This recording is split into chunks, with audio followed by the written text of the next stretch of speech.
Hello. Hey, how's it going? Oh my God, we did this 2 weeks in a row, Bob. I know. How long is this going to last? Maybe about a month, and then we'll see. Today we have a very special guest, ladies and gentlemen. We have Our good friend Frank Nam. I was gonna say Bobby's childhood friend. Childhood Hyungnim. Because we're in Korea. And then I met Yeah. Frank when I moved here. He came to visit, and we hung out in Hannam-dong at a bar. And so, ladies and gentlemen, we have Frank Nam in the house. Hey, what's up, everybody? Cheers. We already have the makgeolli All ready to go? ready to go. Yeah, So Makgeolli. cheers. Makgeolli. Makgeolli. Oh yeah, that's good stuff. Yeah. Shooting it. All right. Thanks So- for inviting me. Happy to be here. Yeah. I mean, Frank, I was unsure. I was just asking Frank earlier where he would like to sit because Frank is one of our friends that can actually can only hear in one ear. We call it mono hearing. Mono hearing? Okay. There's a whole Reddit subreddit. No way. Yeah. Really? Yeah. Mono hearing. Yeah. Is it helpful, that subreddit? Is it just fun? You guys like... It's helpful for people because I was born this way, so I don't remember, I don't ever recall ever hearing out of both ears, and so it's not like but there's people that come on and they're like 25, right, and they've been totally like able to hear both ears, and then all of a sudden Okay. something happens, an accident, surgery, whatever, and then they're like, holy crap, like this is super weird, like I can't, like this is a problem, this is a problem, this is a problem, and everyone else is like like a nice support group for people. Yeah, so whenever we're out with Frank, like we always have to be mindful of Which side? where Frank gets to sit. He gets first dibs, Right. whether he wants to hear us or not. Right. Like, so- Yeah. If I ask you to sit on my right side, then something's gone wrong between our relationship. But it's also like, what you have friends that are lefties, and when you're having dinner with them, they always prefer to sit on the left side of the table, right? It actually pretty messed up if I was a lefty because I'm deaf in my right ear. Oh. I wouldn't even know what to. I would just be like, let's sit in a circle. It's a lot of damn you, God! Like, what did you? Or Yeah, I feel like Job. Or if a significant other or a potential significant other tries to whisper sweet nothings in your ear, yeah. but then she doesn't realize that it's the right one, and she whispers in the right ear, and he's just like, Right. whatever. There's actually that that old Christmas movie, It's a Wonderful Life. So the character George Bailey there is actually deaf through an accident. Like he saves his little brother in the swimming in the ice. But there's a scene where like the woman that he eventually married. Sorry if this is a spoiler for anyone if you haven't seen it. If people get pissed off for you spoiling It's a Wonderful Life, they need to fucking go kick rocks. Spoiler alert, Gone with the Wind. So screw you guys if you haven't seen it. That's too bad. You should have done it by now. Yeah. But he reaches over. He's working in like a little like ice cream parlor shop, and then he reaches down to like scoop ice cream, and the girl like knows this, so she whispers over and goes like, "George Bailey, you're the most wonderful man. One day I'm gonna marry you." And then he gets up and she's like, Oh wow! and I'm like, I know that shit's happening to me that. all the time. So Frank, you've I don't want to say you moved here, but you've relocated for the time being. Right. How long has it been? Yeah, I decided to fly on the most, like successfully smart, safe day to travel, which is 9/11. So I flew on 9/11. Is it cheaper to fly on 9/11? It used to be, I think, in the States. Do you get a deal? A deal? You get an extra life. It's kind of like like a Columbus Day sale for cars. Do you know what I mean? We're giving these seats away. Yeah. I'm Crazy Eddie. I don't know if you remember that. It's Cyber Monday. Cyber Monday. Yeah. So you flew in a Crazy 9/11. Eddie. Yep, Yeah, I do yep, remember Crazy Eddie. Yeah. I flew on 9/11. I think I flew on 9/10, arrived on 9/11, right? The whole day shift. And then quarantined for 14 days. in an Airbnb, and then Yeah, we haven't talked about that with anybody yet on the experience? podcast. Yeah. Oh, really? We talked about it with DPD, but they quarantined at a hotel. Yeah. But you quarantined at an Airbnb. Airbnb, yeah. Oh. And tell us why again you were allowed to do that and like someone Sure. like DPD couldn't. Yeah, I don't know why he couldn't. If you come on a tourist visa, like a regular like 90-day visa, then you have to go to the government facility, right? That's the hotel or some type of dormitory or something like that, and you have to pay money out of pocket. Right. But I got my F4 visa beforehand. And so since I had a long-term visa, I can show them my like printout of the Airbnb. There's actually, if an Airbnb, there's a little like visa form that you can print. Okay. And so I printed that out and I showed them and they looked at it, they're like, okay. And So wait, so when you get out of the airport, you just get in. How did you get to your Airbnb? yeah, good question. So they allow you to take a taxi, and there's like a special, like when you go through all the steps, the last step is like you get to the outside of the gate with your bags, and then there's like there's like a group of like taxi drivers waiting just for this service. Okay. And so they assign you one. You have like a little thing on your neck, and then I got a SIM card ahead of time. And so we stopped there first. And I was like, am I allowed to do this? And they're like, yeah, you can do that. So I got the SIM card and then I got in his taxi and then he dropped me off at the door. And then I went in, but I actually left my place for my test. Oh, you have to do the test, right? Yeah. So the next day I took a cab to the test and I didn't know this, but you're supposed to walk back, but it was like a hour walk. Oh, really? But they didn't tell me that. Like it was that far? That was the closest one? Yeah, because there's like the KU's, like the province's like health center, but it was a trip, right? Now, how do we report you? I think you call your U.S. senator, you bastards. Call a Republican one; they'd be really happy about that. That shop Wait, at Brooks Brothers. You have to pay for the cab, of course, right? Of course. Yeah. Yeah. That's one of the things. You have to take a cab. It's not a bus. You can't. You definitely can't take a bus. Yeah. But Can someone pick you up? At the airport? Yeah, because I mean, if it's a family member or someone, but they would technically have to quarantine with you. Is that like? There are rules around, like if you go with your family member, like they ask you within the household to like have a separate sleeping area and then like wear masks inside and like not share food like too much or like, just be really more careful. You need to have your own separate bathroom if possible. I don't know if they get that specific. Because that's kind of baller if you have your own 2 bathrooms. Yeah, I mean 2 bathrooms in a house. That's you're doing okay for yourself in Korea. Right. You know what I mean? That's true. Danny has half a bathroom. Yeah. That's it. You know that episode of was it Friends? He has the kitchen and the bathtub in the same room. I've actually seen a similar setup where the sink was used not only for the bathroom sink but as the kitchen sink. Was it an RV? No, it was in New York. It was my friend's place. Oh, New York. I've seen some ghetto place. Yeah. Have you been to Jose's place? No, I never saw Jose's so place. we have a childhood friend also that grew up with us. Jose, and at one point he was one of the first of my friends to have his own apartment. It was in the basement of a house in Woodside, and literally they were just like the owner just put up plywood walls and there was one bathroom that like 4 people shared, but he rented out 4 little cubbies that could only fit 1 mattress in there. And I remember back then we used to like get into trunks of cars and stuff. Like we would just like compact everything. Yeah. And I remember we used to crash at Jose's, like me, Peter, Jose, Eddie. Like it would be like as many as 6 people in this one little like room that fits only a futon or a bed. Good grief. It's like was it smaller than your former place in Mangwon? Yeah. Shit. No, it literally only fits the bed. Oh my God. So it was like Saw too, because it was like I didn't even use Seesaw, but everyone uses that reference. But you go in and it's just dark in there and it's dank and it's nasty, but like. God damn, we gotta fucking edit this shit out. Oh, we can't talk about this. Not in this country, I don't think. Yeah.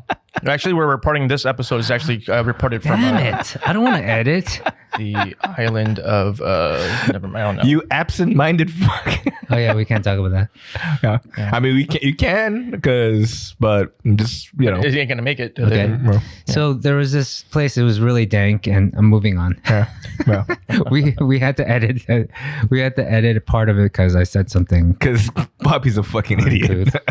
That reminds me of a story. So like when I was in Seattle, there was this guy Jay, and he decided to move to the city, to New York. And he's like, I'm gonna be a writer, but then he didn't end up writing. I think he like modeled, but he's like, yeah, I'm living in Soho, like, you know. And he said something to me, you know, like, so I grew up in New Jersey, and so I would I was like Bridge and Tunnel, right? In Livingston, right? In Livingston, Yeah. right? And so, like, you know, my friends could be like, oh, you're Bridge and Tunnel, although we never use that language that much. I never heard Bridge and Tunnel Until I left New York. Yeah, me too. Yeah. But I get there, and he's like, oh, you Bridge and Tunnel people. I was like, motherfucker, you've been in New York City for 3 months. You grew up in an island in Washington State. You don't get to call me Bridge and Tunnel. Yeah. Right? And then he's like, well, you want to see my place? I was like, cool. And he's like, he lived in a hallway, like where it fit just a bed. Yeah. He's like, isn't Those it nice? places. I was like, no, this is terrible. Like, why are you showing off about Living this? the dream. New York City. Yeah, I was shocked at the small spaces in New York, Yeah, you gotta the get living spaces, because like creative. my boy, we used to live together in college, but then he ended up moving to New York to help start a few restaurants, and he's still in the F&B business. Rich, right? Rich Yeah. Kashida. Yeah, and then so like, you know, like every time I would go to New York, sometimes I would just crash at his place instead of getting a hotel, even, you know, when I'm there for like a week or two with gigs. And so I remember one of the places he lived in, like his toilet basically was in a closet. Do you know what I'm saying? Yeah, like so when you close the door, your knees hit the door. Do you know what I mean? Like you got to open the door to wipe your ass, right? Like it was Okay. like very cramped. It was as tight as an airplane bathroom economy, right? And so I was like, man, how do you live like this? And then I was like, wait a minute, then where do you wash your hands? And then it's at the sink outside, which is also where his dishes are. Right. And I'm like, this isn't like, you know, because there's that, you know, when you aren't from New York, there is a expectation of what New York is. You know, there's songs about it. There's, you know what I mean? There's like, they're like, it's, you know, if you make it here, you can make it anywhere. That kind of like hope and, you know, Americana type You of watch shit. Friends and they live in these huge ass apartments. Yeah. Like nobody lives in apartments that big. I was like, wow, you're a paleontologist? Is that what you do? Like, right. That's what kind of money you make? Yeah, you don't work at Polo Ralph Lauren. Yeah. Like, Actually, it's just a big apartment with Monica's apartment. That's a little bit big, I think. they're both a little big. No, even all those would cost a lot of money. Yeah. They had a living room and they were homies. And they're next to Yeah. Central Park. Right. Come on. That's true. yeah. Come on. Were they next to Central? Yeah, because the coffee shop was Central Park Cafe. Doesn't mean it was in Central Park. Well, I think they're trying to... Come on, Frank. Okay, well. I'm a Friends. I wouldn't say I'm a fanatic, Uh-huh. but I do. Yeah, I know a lot about Friends. That's the only thing you really know in terms of media, right? Like, and The Office. so if Yeah. beyond that, we can't really quote, Pop cultural references. like, for example, hey, so like, you know, in Queen's Gambit, nothing. Hey, you know, in Oh Parasite, yeah, nothing. I did see it though. I did see Which it. one? Queen's Gambit or Parasite? I didn't see Parasite yet, You haven't seen Parasite. but I need to because I just found out that it's a movie that you can watch over and over again. I love movies like that. I've seen it 3 times. Yeah. So I don't like movies like you watch it once and you don't care to watch it again. That was Schindler's List for me. Actually, I've watched Schindler's List a number More than of once. times. Oh, I mean, it's an amazing film, but it was just like, it's so heavy. Like, I just could is not heavy. imagine watching it again. Yeah, I mean, like, it makes, like, I love movies like Braveheart and Gladiator, and I've watched it multiple times. Yeah. But you have to be like, all right, like, you know, like you can't be like, oh, I can't wait to like Bloodsport. Yeah. You know, every now and again, Yes. I'll be like, yeah, fuck yeah, Bloodsport, right? Whoa, shit, you know, come on, Frankie, tell them what you did, Frankie. The first movie that was that for me was Best of the Best. Do you remember Best of the Best? Have you seen that? Yeah, the Taekwondo movie. Yeah. With Philip Reed. Oh, actually, before that, Philip Ree and Simon Ree. Simon Ree, they were brothers, but they were enemies in the movie. Right. Actually, if we're gonna go even further back, do you remember like on TV? TV was like the only way I could watch movies. I didn't realize until later that there was like profanity and nudity cable and TV. stuff like certain movies, because you're just watching it on public TV. Like I remember like Kung Fu flicks, of course, but also movies like The Last Dragon. Oh, yes. Oh, such a great movie. Yeah, right? Yes. Big Trouble in Little China, like stuff like that. He's a little It's too like young for shaving. Not for shaving. It's a bagua mirror. It's a word of a word, evil spirit. Damn, man. That's pretty good. Holy crap. That's pretty good. Wow. I had this cool thing with because I don't mean to bring up my movie again. By the way, it's still playing. Oh, it's still playing? Nice. It's going to the end of January. Boom. Oh, wow. Can you believe it? But yeah, amazing. I can't believe it. It's crazy. Right, because it deserves to be. Yeah. Frank, how many times have you seen Bobby's movie in Korea? In Korea, I've seen it twice, and I've seen it twice in Hawaii. Yeah, he went to Hawaii to see it. I mean, I'm a good friend, you know. I looked at Bobby's like international like film festival like tour. I could have gone anywhere, but I was like, where does Bobby really need me? Where does he really need help? Like really support? Hawaii. Hey, I'll go to Hawaii. I'll you know. I mean, I'll oh take my one God. team. Paradise? No way. Hawaii, we had like 3 screenings, I would say, and it was hard to go to them because like it's either you can go to the beach or you can go to your screening, and like of course you have to go. But I remember the New York screening. We did a few in New York, but one was at the Korean American Asian Film Festival, CAFNY, and they did a screening. I couldn't make it. So I did a Zoom call at the end with the audience, and there was one person that asked me a question, and afterwards the festival head told me that person was Bruce Leroy from The Last Dragon. It was Ty Mac. Yeah, That's his Ty name. Mac. Yep. I was like, damn. I was like, that was a pretty cool moment, but that's why. I mean, he ask- not as good as like Tamlin Tomita moment, right? Well, if that was from last, I won't repeat that story. But No, you don't have to repeat, but it's not- if you did not watch That's last me teasing week's, for the last week's episode. I'm just trying to get the viewers to go back. yes, if you didn't listen to last week's, then you'll get to hear a story where I got to get a kiss from Tamlin Tomita. Mm-hmm.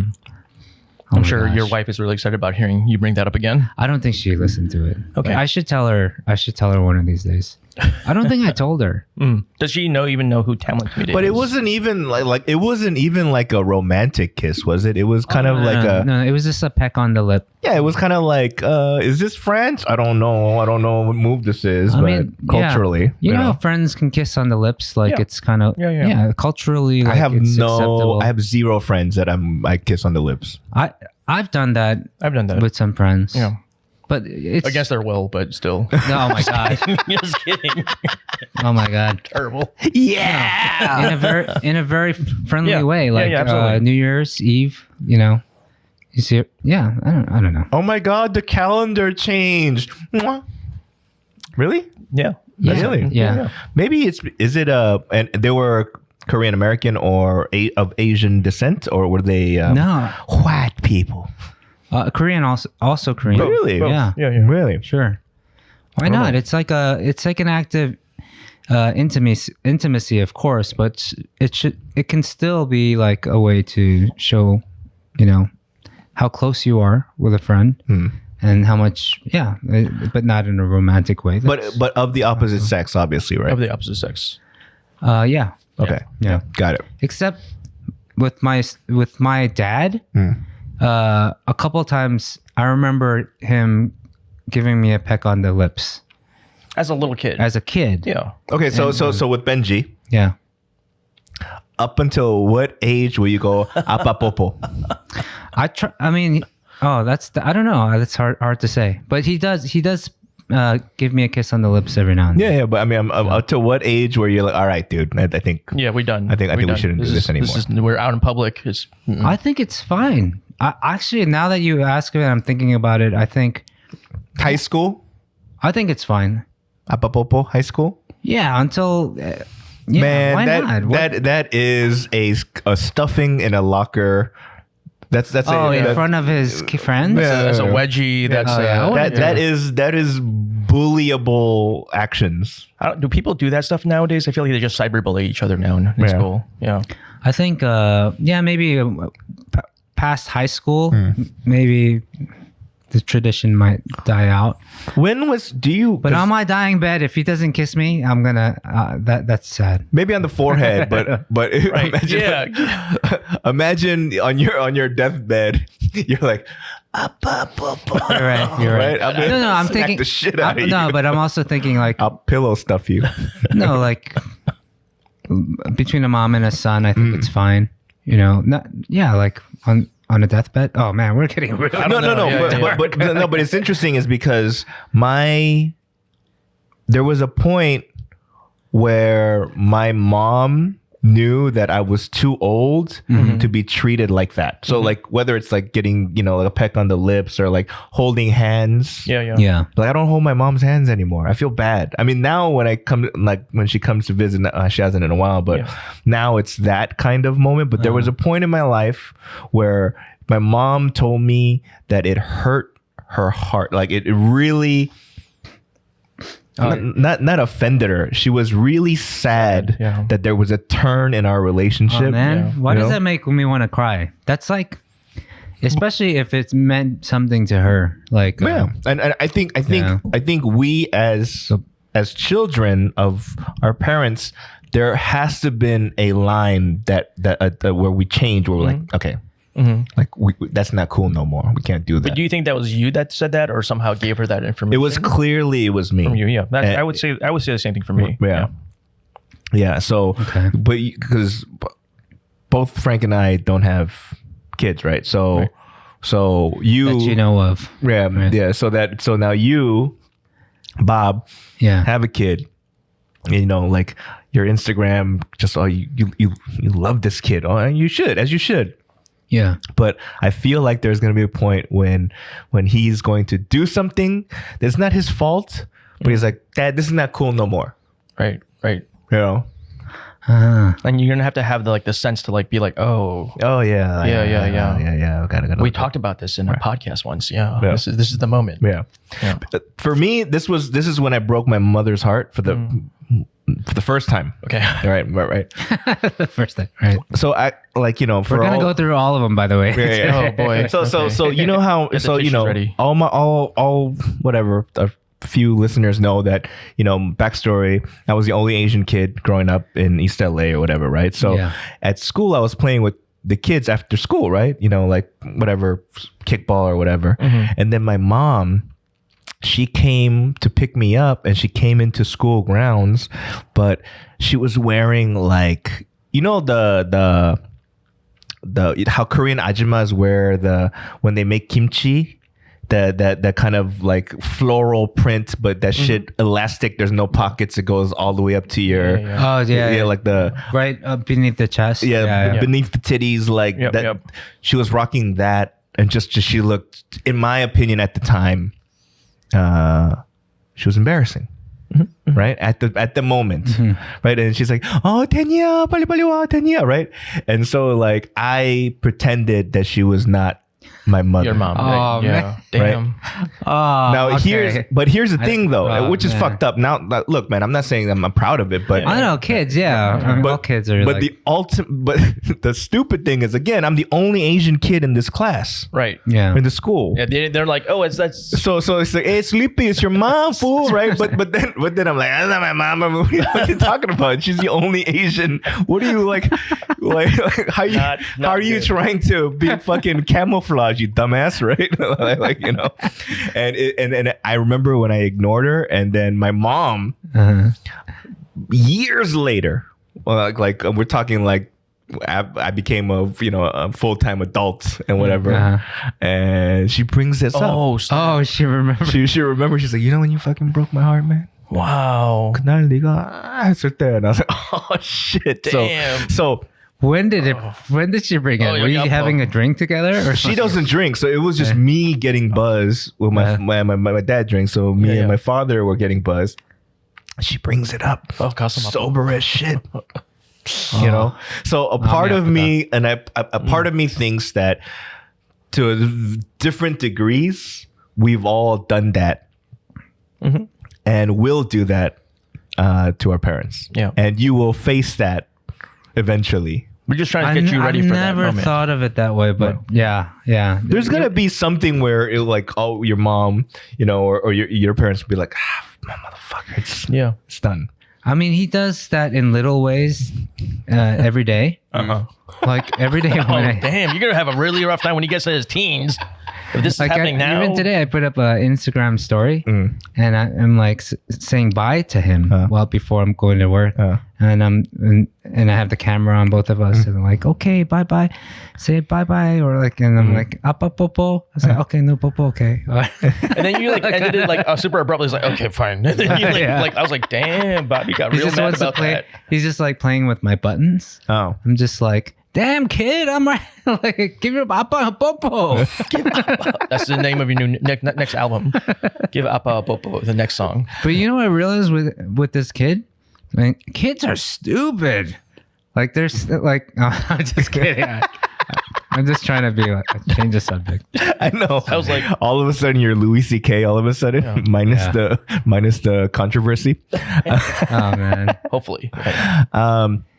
So let's go back to Frank. Frank's our guest. Let's not talk about it. Although I was the one that brought up the long conversation about this. No. I wanted to ask you about the fact that you are in Korea, but you're working on U.S. You're working. Yeah. I'm still working the organization that I worked for back in Seattle. What is that like? You have your hours must be super messed up. It's actually not that bad, and it's actually got better with daylight savings in the U.S.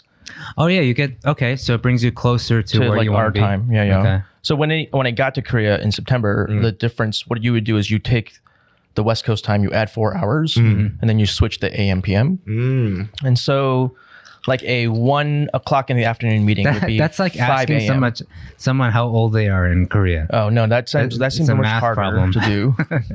That's like Lunar New Year's and I don't know, that's just too much. But so when I first got here, a 1 a.m. meeting was 5 a.m. here. Okay. But now it's 6 a.m., right? Because now it's 5 hours. You add 5 hours instead of 4. So sometimes I'll take a meeting, if they had a 9 a.m. meeting, that would be 1 a.m. when I got here. And those were doable. Yeah, I can stay up till midnight, 1. Sometimes I've been up till 2 to stay up for a meeting. And I'll sleep for 4 hours and then wake up for another meeting. That's still brutal. Having to work past midnight. There's not as many of those early morning, and because me and my boss and my team, so it's just 3 people in our organization. So before I came to Korea, I had a proposal. I was like, look, these are the way the hours match up. We have these team meetings. If we can push them back to the 2 p.m. to 5 p.m. range, then I can be on all the Zoom calls. But the thing was, since September, I've been on Zoom. I saw my team, our org, once in 6 months, face to face. Oh, are you sure you still have a job? They keep giving me paychecks, so okay. Oh, you're lucky. Yeah. Oh man, that's. And if that's an accounting error, please don't broadcast this. Do they YouTube Korea? Are they hiring? Do they need another? Well, I was trying to get Bobby a job. For the podcast, because since I have my own podcast to do some audio. Don't say that. I have a job. No, it wasn't like that. It was it was just a side gig of right. My bad. Editing audio. Right. So I love my job. No, that's not. You can edit this part out if you want. But he doesn't love his job. I wanted to help Frank, right? And then Frank in turn was like, "But we'll pay you." I was like, "No, you don't have to pay me." But that's ridiculous. It never worked out anyway, so it's all good. So the hours are, and it's not like you're sitting down and working. 9 hours or a day, right? No. It's you. it's I don't know if it's necessarily project based, but yeah, you're not in an office going, I have to show in face, my hours. Right. So no, I like take meetings from like 6 to like 11. And then I'll like the rest of my work is like email, like catching up an email, writing people, like planning things, writing, podcasting. And so that I could do really at other times. And if people are willing to meet after work hours, like the podcast, like it's actually easy for me because that's like the middle of the day here. Yeah. You know? So it's not that bad. And I'm done around like 12 or 1. This seems like the ideal job to have during this era, like during the COVID era. It is. So I'm really lucky to have it. I mean, like everyone's trying to figure out, after we get out of this pandemic, everyone has to recalibrate and figure out how they're gonna, if it ever happened again, like how they're gonna cover their asses, right? And so I feel like maybe something about your industry might have some answers to that. Would you think? I don't think it's even my industry. I think it's like a US wide thing now. I saw a recent like Washington Post article, and they said they surveyed employers, and they said 70% of companies are planning to, even when the virus is readily available for everyone and it's back to normal, that they're going to reduce their office space square footage because they don't need people to come in all the time. So they're thinking like, hey, we're going to have these flex schedules. You come in like 2 days a week or 3 days a week. And people really have shown that they can be productive. That's what we do at our office. We have two groups that rotate. So that way the office is less empty all the time. Right. It's not as full. So I hate to be a little graphic, but I'm going to be. Okay. It's the Noonchi Podcast. It's so I'm assuming a lot of our listeners have the work from home situation going on, right? Where they emails or a Zoom here and there, maybe a Google Hangout here or there or whatever, right? I'm curious, during work hours, even though you're working from home, how many people have masturbated during work hours when they work from home? During work hours? Are you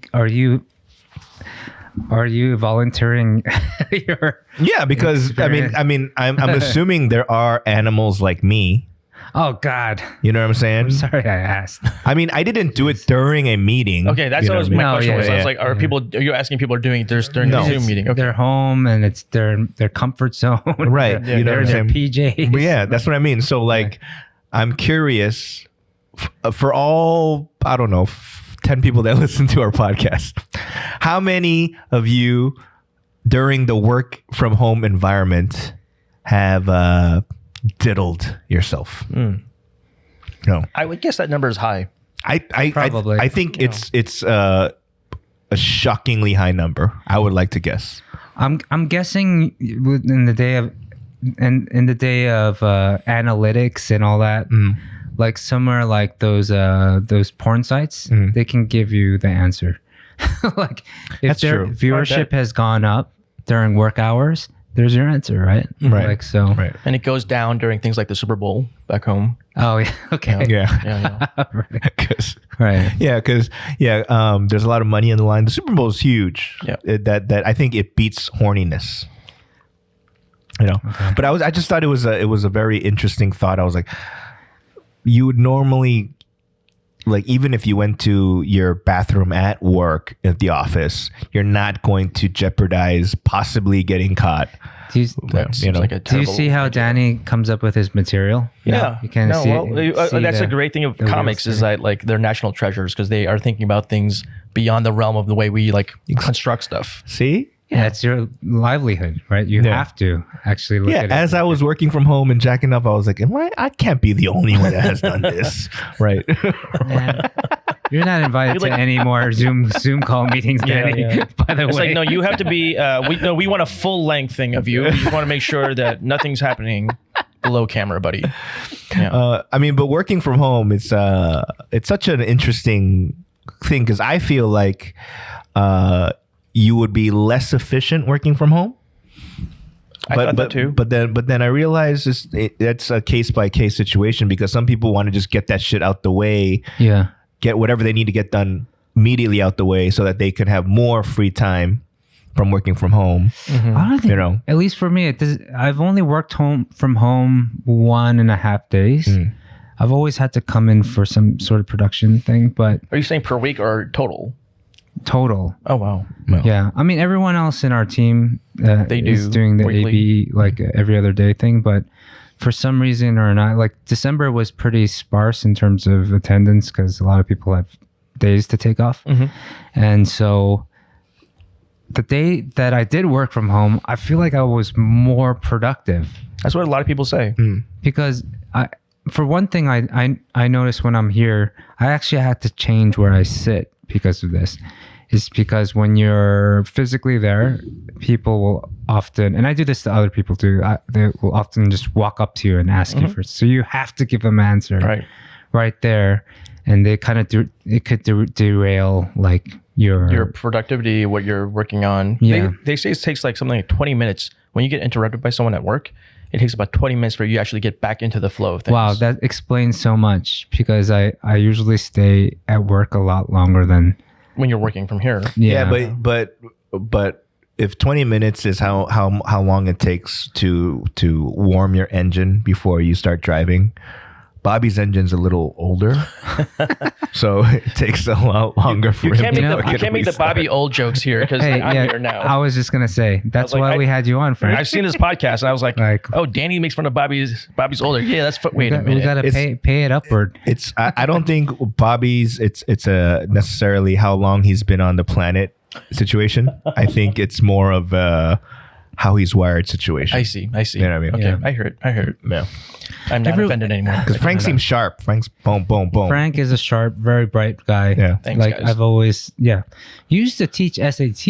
I did. For I that taught matter, right? Kaplan test prep and I taught at the church summer school. Yeah. I remember that too. I was working there that year too. Yeah. My when I taught SAT at that church camp or church school, summer school, whatever that thing was. I don't know. But it was right after I graduated college. I actually got a job at Princeton Review when I graduated, and I like got the training or halfway through the training, and then I decided I couldn't do it. And then Larry Kang, our friend who was running the summer school, he hired me. And my class of like 7 or 8 people was like David Suck, like a couple other people. His age. Yeah. That was Their average increase on the SAT from our first practice test to our last one was like 200 points. That's pretty solid. Yeah. you could. Did anyone get a perfect score out of any of your students? No, I don't think so. I feel like I would have, in the Korean circle, someone would have told me. We can cut this out if you ever want to teach SAT in Korea. Why? No, I'm just. Is that too low? Should I say like 400 points? Statistics. No. All my students got perfect Actually, scores. And they all went to Harvard. We have friends that teach SAT in Korea. They do incredibly well for themselves, or they did at one point. Yeah. It's Minimum like 6 figures. Oh, wow. Yeah, but Frank already does that. Yeah, so we're good. I mean, I want to stay in Korea, so I have been thinking about this. Like, what if I stay here? Like, I actually have a proposal to my boss every single quarter. You know, what if I come back to Seattle and I go for 3 weeks, 4 weeks? Can I continue to work even when everything's back to normal? Can I continue to work from abroad? And he said, I couldn't tell he wasn't like super excited about that. He's like, but he's super open-minded. He's like, okay, well, let's, when that happens, let's try it out for that first quarter and see how it goes. And then we can revisit it.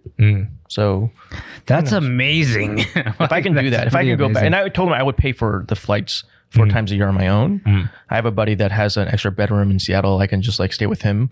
I already asked him. So can I be your assistant? We are hiring right now for a communications person right now. But Bob can't communicate. Right. Can we turn off the cameras for a second?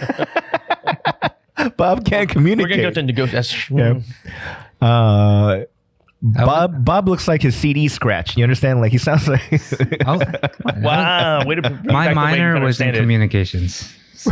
What was your major? Psych? Art? Fine arts. Fine arts. Yeah. So nice.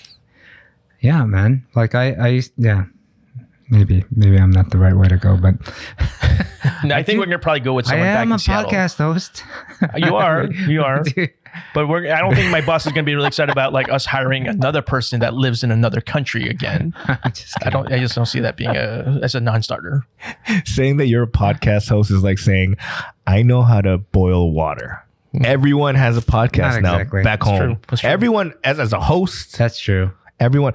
Now, would you? Podcasts are the new bands. So everyone and your mom has a band. Kind of Yeah. presume.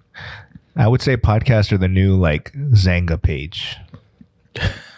Wow, we're just really letting our audience have it You Yeah. just, with these references. 2 props for that one, motherfuckers. Anybody got that? Oh my god. Seriously, e-props to you Yeah. if you understood that You reference. can have all my e-props. I remember I remember you could on Zanga. It was basically a really popular blogging format for those of you that know a platform, right? No. And they had like a lifetime membership you could pay for that was like $200 where you get all the premium features and stuff like that. Like what? What were some of the features that you needed to pay for? I don't know what I didn't pay for it. Like so- background music. I think like customization. You can like Yeah, change the more way. You can't just have to customization. use the templates. You can like free code it, or I don't know. But It wasn't like HTML. If you knew some that you could do it, Yeah, I think so. right? Yeah. But I knew people that paid for it, and I'm thinking to now, like, did you really think it would go for life? Like Zanga, you were gonna do Zanga for life? Well, then When you you were didn't know doing it. like all these companies were constantly changing. You didn't know that back then. That's true. right? Right. Yeah. I thought Columbia House was gonna last forever, bro. It was a simpler time. Right. Actually, I love that I lost so much mentality. money to though. Columbia House. Yeah. That's true, right? What was the deal for 5 cents or something? Some you get like crazy 10 or 20 like I was like, oh my god, this Amy Grant CD for 5 cents. Yeah, Amy Grant. Oh my gosh, you listen to Amy Grant. baby. I had an Amy Grant CD. Wow. In this room, I thought it would be Bobby that had the Amy Grant CD. I did have Amy Grant CDs. Yeah, I know. That's what I figured. Yeah. Isn't she like former like Former a Christian, Christian musician? like pop artist, Right. Yeah, yeah. I don't think that she ever. Oh, I guess she went contemporary, She did. or she went yeah, to she had that, sang that song with Peter Cetera. secular music. Yeah. Like, but our friend Simon Oh my God, he was the loved biggest Grant. Amy Grant fan. You couldn't make fun of her in his presence. He'd be so mad. I remember he bought tickets in advance one time. He waited, like he called right away one time, and he got 10th row seats Yeah. at Radio City Music Hall. Wow. And I live like just 4 or 5 blocks from there. So he was like, I was like, hey, you're coming to the city. I'll come meet you. I'll hang out with you. Right. Right. And so I think he had to stay at my house that night, or my place that night. So I went with him, walked with him. And then for just shits and giggles, I went up to the ticket box, the box office. And I asked, are there any tickets left? They're like, yeah, there's some tickets. And I was like, hey, I might as well just go too. So they're like, I ended up buying tickets, and it was second row in the middle. Oh my God. You got better And Simon tickets than was Simon. like furious. No, Furious. I'm just kidding. He wasn't furious. Furious at you, or furious at the fact that his idol can't sell tickets? No, it was just funny. What are you talking about? It was just funny because, like, you know, I knew how serious he was about Amy Grant. So this is what we did. Like, so opening the show was her husband at the time, Gary Chapman. He's a Nashville artist, but also Christian artist. They got a divorce because she cheated on with Vince Gill or something like that. But anyway, I liked him more than I liked Amy Grant, actually. And so we made a deal. I'll just watch Gary Chapman open. And then you on can second have your floor, seats. and Right. then he can switch with me Right. to see the Amy Grant part, and he can give her, you know, throw his. He brought gifts. He brought like Dorito. I'm like outing Simon. Whatever. It's Simon not like- listens to the Noonchi really? podcast. Last week, he was like, because I mentioned this workout, Cobra Kai kind of workout, or Miyagi-Do kind of workout, and I forgot the name of it. And he was like, he cacaoed me the next day. He's like, it was the James Moon workout. I said that too. I was watching the podcast. I was like, James Moon. They're talking about James Moon. I remember watching you guys do that. No, so I remember he had brought her at least a bag of Doritos or something, or chips.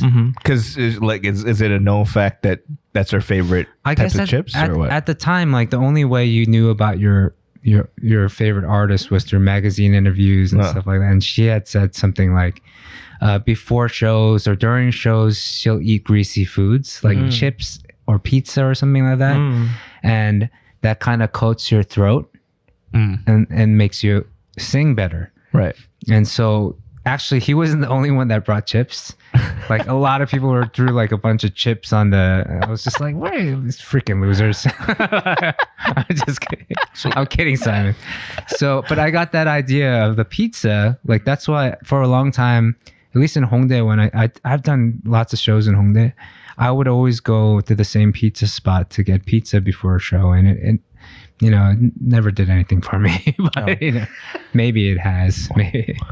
I think the deviated septum surgery has done better for your voice than. I don't know. That's kind of failing me these days too. It's making me more like congested because apparently when I did it, I took a allergy test and it says I was allergic to cats and dust.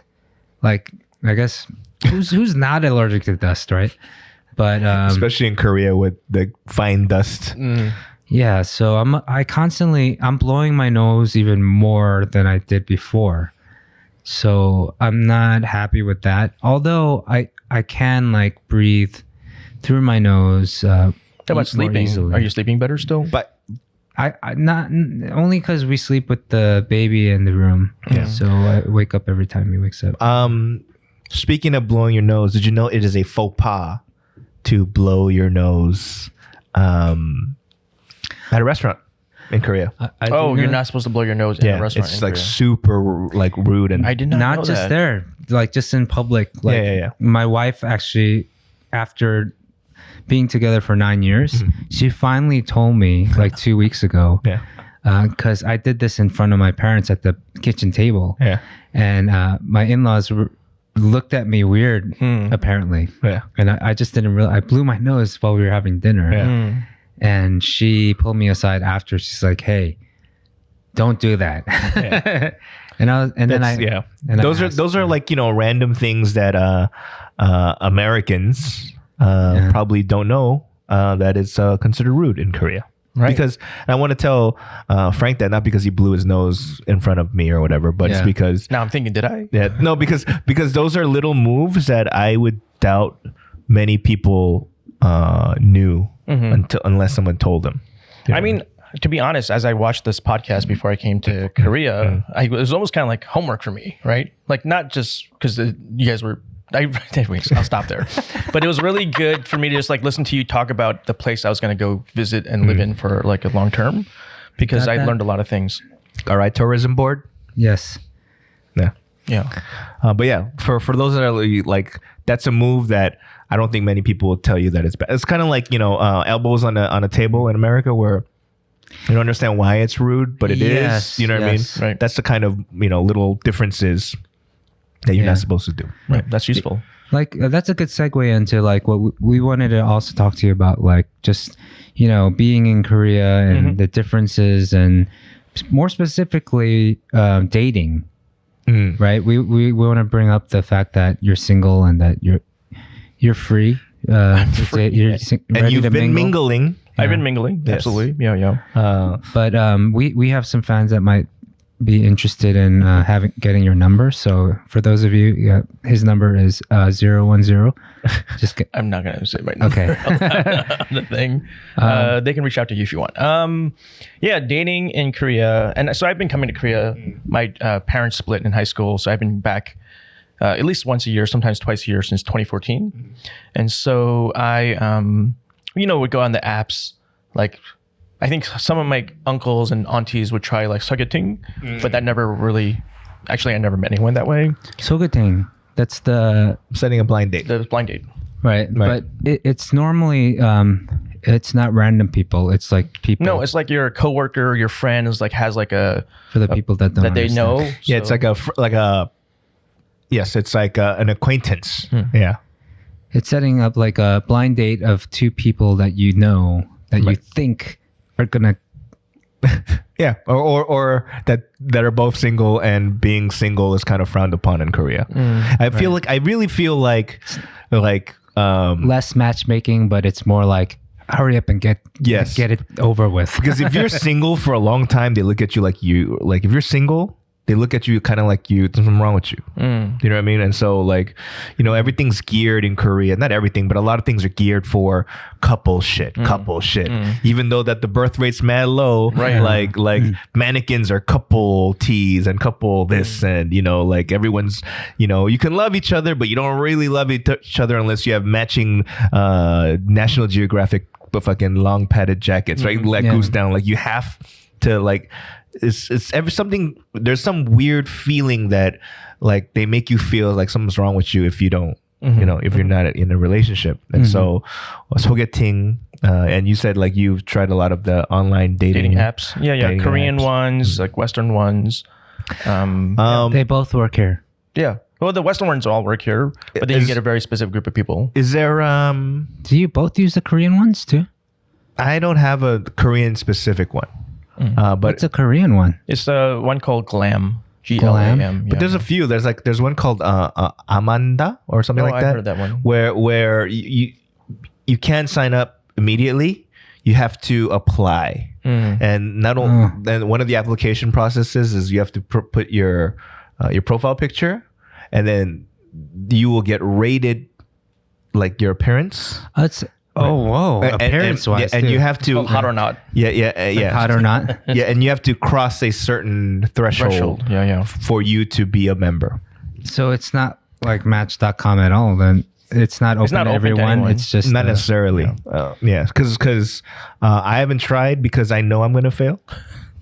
No, I mean no. I'm like I don't look, time out. I don't want, every time I say shit like this, people go, oh no, shut the fuck up. You're not going to sleep with me, stupid. I've been in that. I'm like, don't, oh no. It's I disagree. They don't do that. Yeah, they do. There's a lot of people that, oh no, you're cute. And I'm like, shut the fuck up. I went to a comedy show that Danny said something about that. And then like the girls, like multiple girls, I was like, oh no. And then you got so mad at them. Yeah, because I was like, shut the fuck up. Stop acting like you have a good heart. You know what I mean? Like, don't act like you're gonna fucking, like fall on this grenade, stupid. Yeah. And so that pisses me off. Like, just go. Yeah, I get it. I don't belong on Amanda. I'll go on Tinder or other shit, or Meef, or Coffee Meets Bagel, or fucking Bumble, or there's a new one called Hinge. Yeah. You should start one called Amanda Rejects. Like if you can't get onto Amanda, and you want to be my communications person, and that's the name you came up with. Jeez Louise, you just failed that whole I told you interview. Yeah, Amanda Rejects. So yeah, I mean, I haven't met many people. Although one person I met apparently went on a date with you. Yeah, that's true. That's true. I didn't know about this until Bobby told me like after the fact. Right. Yeah, but I was more interested. I didn't know how to put it, but I was like, did you? I wanted to find out if you guys were Eskimo brothers. I didn't really, but I mean, part of me, in the back of my mind. We're not. Yeah, we are not. We are not. We could have been Eskimo neighbors. Yeah. Like in the same like bowling group. Right. Maybe. Eskimo, I don't know, like group chat. I don't know what it is. Is there a saying in Korean for Eskimo brothers? Yes, there is. There is? Yes. What's it? It is called 구멍 동서. Oh my god. So whole in-law. I love the Korean language. It's amazing. Holy crap, that's amazing. Yes. Sometimes Korean phrases, they're just so on the nose. Yeah. It's too... Holy crap. Yeah. I you know what? It's so funny that like you ask, so how do you say like air conditioner or whatever? You say you like ask random questions, right? But then I was like, for me to be like, I have to have asked, hey, so what do you call Eskimo? That's so true. Like Danny, right? That is so specific, right? And I was like, what do you call Eskimo? I wasn't expecting to get an answer. No, me neither. Was throwing it out there so somebody could respond. It's called whole-in-law. Whole-in-law. Yeah. Damn, that is Korean language. Amazing. Yeah.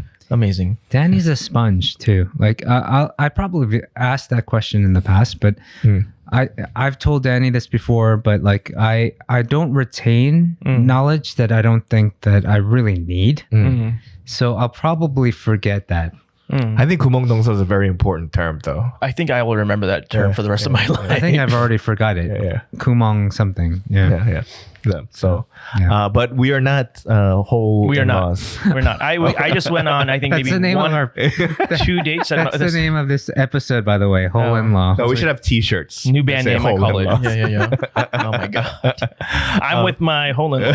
You just pointed at each other.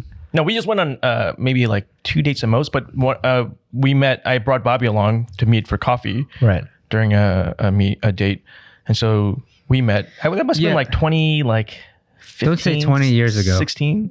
2016. Okay. 2016. So we and then Danny and I, when Danny was dating her, oh my gosh, she's probably gonna listen. She's not. This is Whatever. Like she was like, oh, we met before. That's wild. And I was like, and Bobby's like, what? Where? Oh, with Frank. I was like, whoa, this could get very awkward. And then, it puts Bobby in that situation where he's like, hey, Frank, like they used to. Because, like, would you tell. Wait, did he tell you? I don't know the specifics. That we might be related. Okay. Right. It's like, but I didn't just come out with it. I was like, so, what's your feelings on Eskimo relations? How do you like Klondike bars? No. Right, but he kind of beat around the bush, right? But then I was like, so. Yeah, then I remember when you kind of moved here, I straight up asked you, hey, so yeah. And then I was like, then I said some background stuff about the person that I want to see here, but I was like, you're like, yes. I was like, yeah, that's wild. Like, yeah. Are we? Are you my long lost brother? Yeah.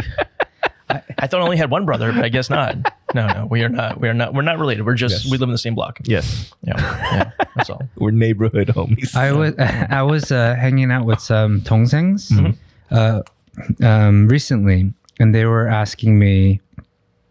They were like, Bobby, do you know any good guys that you could set us up with on a sogeting? And I was like, yeah. And I thought of Frank actually. But then I caught myself before. I was like, what do you think about people 20 years older than you? That is real tongue. Good Lord. Or no, it's like maybe it's 10 to 15 years. Do you have like a plus or minus? Definitely if they can't be in their 20s. That's crazy for me. Right. Yeah. I think in this trip to Korea, there was someone I was went on a couple dates with that I was really, really into, but I just happened to take another date like to the next level, like actually like slept together. And so like I kind of like, I told the other couple of people that I was seeing, I was like, hey, just FYI, like this has gone to this level with this person. And wow, very, very open. Yeah. And so like, and one person's like, cool, like I hope it works out. Good luck. And the person that's the 33-year-old was like, just like cut off everything, like just like ghosted. And I was like, which is fair. Like I don't blame that person for that. So that's their right. But she was 33. So and I'm 47. So that's did the right 14-year difference. Yeah. I think you did the right thing. I matched with somebody yesterday. Okay. On Tinder, and to me, if I match on Tinder, I'm a bit pessimistic, or I'm a bit negative because. If I swipe right on you, chances are you might be too good for me. Just because my standards, appearance-wise, are high. Chances are. For people that don't know, swiping right means you approve. Yes. Right? Or yes, pass. Approve. You get a job interview? She's not alone. I don't know. She's not alone. Hey, I'm helping out the people like me that don't understand. There aren't many people like you. So to the right means yes. To the left means no. It's part of the vernacular now. So you actually swipe no? Yeah. Okay. Yeah. All right, move on. Wow. So if I swipe, okay. So I do have a rule. Oh. If you're if you're, no matter how hot or beautiful or whatever you are, if you're not Korean, I'm not gonna swipe right on you, because I didn't come all the way to Korea to date an American. I have the same exact thing. But you've never dated a Korean. Exactly. So that's why I'm going only for Korean people. Okay. So Wait, you've never dated a Korean? What do you mean? Like a Korean. Oh, like in Korea. like Oh, I see. fucking, made in Korea. Yeah. I hear you. Like you look at the bottom of their foot and it says made in Korea. Yeah. I get it. Yeah. So, but then what I'm saying is why I'm negative is because if they do match with me, I've actually been approached by someone like hot, right? And I was like, what the fuck? Turns out they're a prostitute. Oh. That's another way. Right. Yeah. So they would business. Right. So they would they would go straight down to business. There's not even any small talk. There's not even 안녕하세요. Yeah. There's no a bunch of cuz or nothing. It's straight up like, here are my rates. Right. Yeah. Oh wow! Right. Like that. And I went to 깎아주세요. Right. Which means give me a discount. Yeah, like I thought we can bargain. You know, but apparently prostitute prices on Tinder are it's like seller's market. It's department store prices, not Shijang prices. You know what I mean? You can't go to like, it's not like Dongdaemun underground market. Yeah. So end of conversation. So it's shocking. So that kind of stuff, or like Bitcoin scammers, not Bitcoin scammers, but like just random. So there is fraud. Like you would categorize those kind of interactions as spam. Yes. Yeah. So spam exists on dating apps. That's of course. Spam exists on anything where people are willing to like put money on the table somewhere or have yesterday another match goes, if you're real, click on this link to prove me. Whoa. Which is reverse psychology. Yeah. Right. Like, yeah. And I was like, who fucking falls for this? That's dummy. But you right. People do. But the girl that matched with last night. Yeah. Real human being. Okay. Right. And she goes, oh my God, in Korean, I saw your stand-up on Watcha. Oh, cool. Oh, wow. Oh my God, I'm a celebrity. I mean, you are a celebrity. Yeah. I'm not a celebrity. I'm just a fucking kyopo that has a weird job, right? And blah, blah, blah. And you're kind of like celebrity status. You've been on television. You are like you. Yeah, but so has... It doesn't mean much in Korea. Yeah. It doesn't mean... Okay, I'm in the wrong room. Right, okay. but the thing is like it was good vibes going back and forth. Yeah. Like, there was a little flirting here and there, a little playful. Yeah. I was like, hey, if you had to have dinner with 5 people that are alive, who would it be?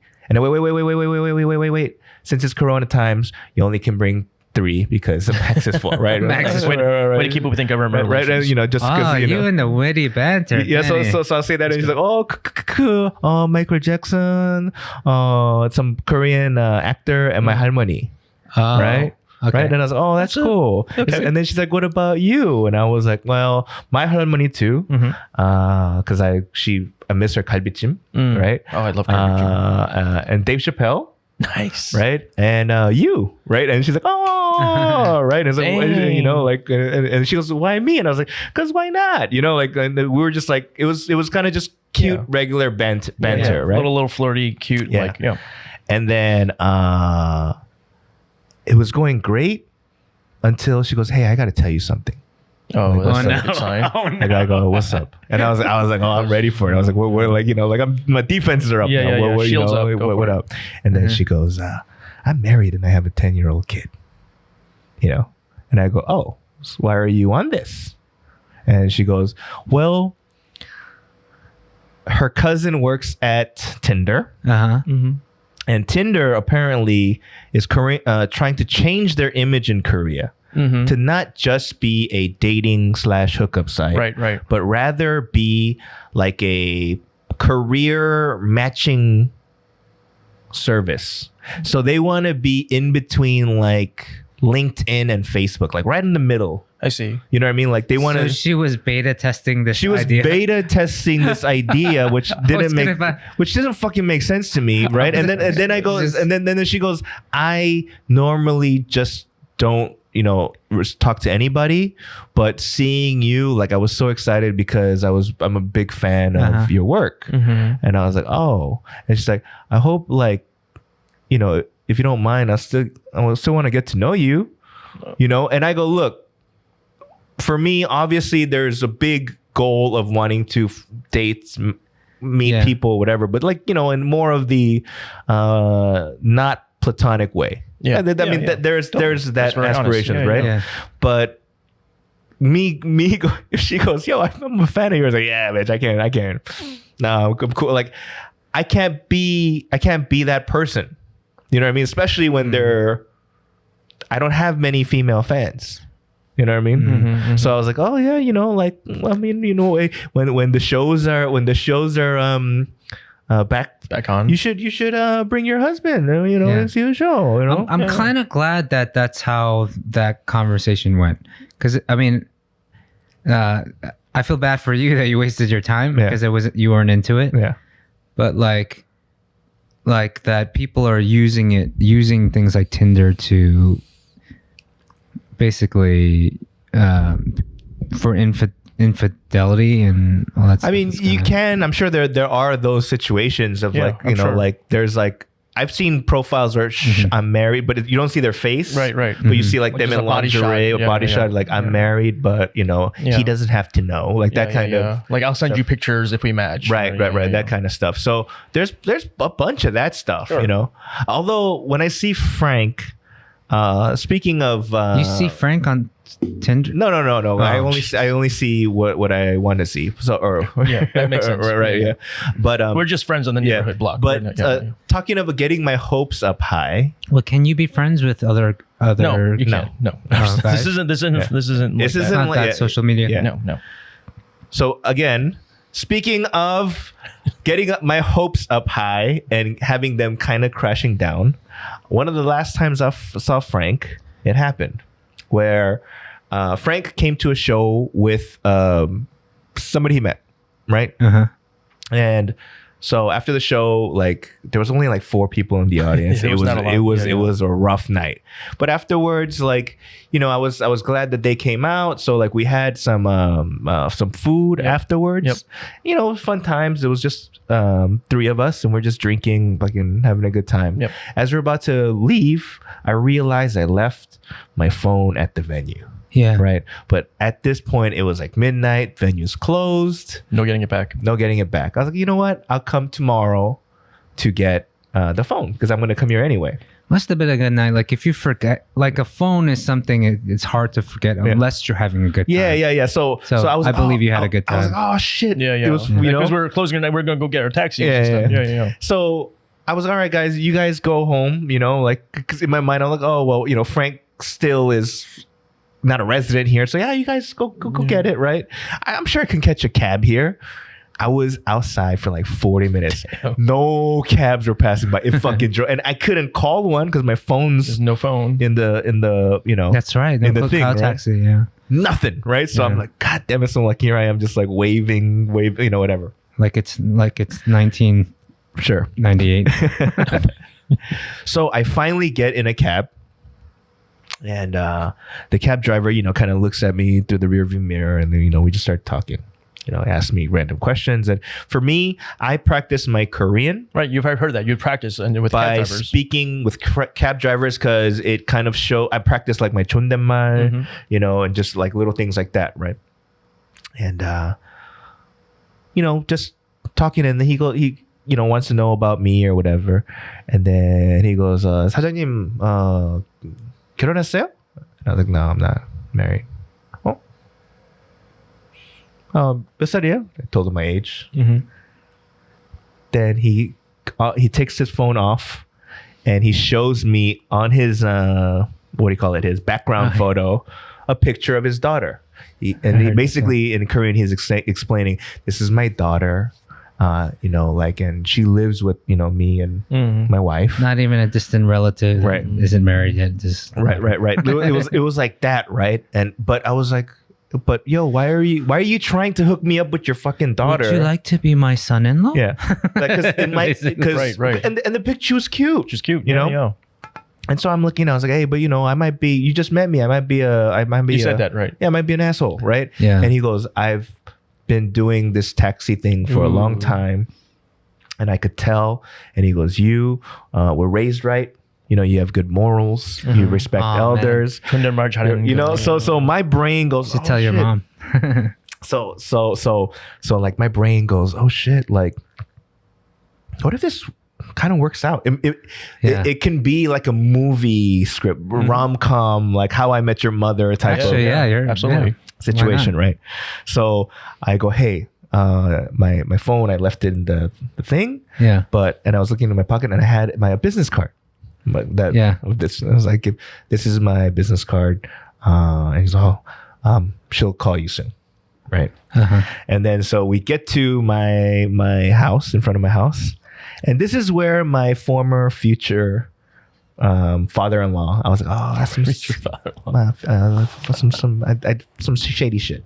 Was that so I go, 여기에요, right? So he stops, and then right as I'm trying to hit my credit card to pay for it, he goes, wait, 잠시만요, and he has to press something, and then like 100won flipped up, and I was like, oh, okay, all right, it went up 10 cents. It went 10 cents, and I went, okay, like I'll pay, possibly getting married to your to your daughter. I thought he was gonna be like, it's on the house. I got you. That would have been like, yo, I got you. That'd be a move. 아버님 fucking love you, right? Yeah. But then he charged 10 more cents, right? I was all right, okay. 소개팅 tax. That's what I was thinking, right? So like I'm, sogeting tax. So I pay for it. When are you getting married? So I go home, and then like it's like like pretending like you hit the lottery, like what if things go well? Right. You start your imagination. There's daydreams and shit. Yeah. And then, so again, I don't have my phone. I'm antsy. So the next day, I get up, wash up, and I get to the show maybe like 3 hours earlier than normal, so I can get my phone in hopes that there is a, hey, you went early to because I had high hopes. Right. No text. No nothing. Right. And I went, oh, what if this was an elaborate way that he does to all dudes, single dudes, to get more money? To get 10 cents more? No, because if you look at the picture, then you don't know if he's going the fucking freeway or the long way or whatever, right? So you're just more focused on your male brain's now like thinking about like the future possibilities. At what point did you check your business cards to make sure you have the right phone number on your business card? You know what I think it is? But I go I think the second like scenario would be like the dad goes, hey, I met this guy from Kyopo, from America. He's a comedian, but he also has an office job. Like here's his business card, and she's probably like, 아빠 fucking 왜 그래 창피해 and she takes a business card, comedian, and then searches and he's like, fuck that. It's like, then he's just like, okay, I'll check this guy out. So ultimately, high hopes and then mad deflation. But here's where my mom's even funnier. I go, you told her the story? Told her the story. Nice, awesome. And my mom goes, I told her like she hasn't called, whatever, like I probably got swindled or whatever. And then she goes, 아니야, 전화 걸 거야.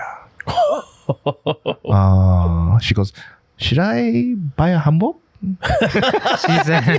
Seriously? Yeah, because man, like, I love your mom. It's like, because what the groom's parents, moms wear like blue hanbok, right, and then the bride's mom wears like a pink or reddish hanbok, right? So she's like, should I buy a blue hanbok?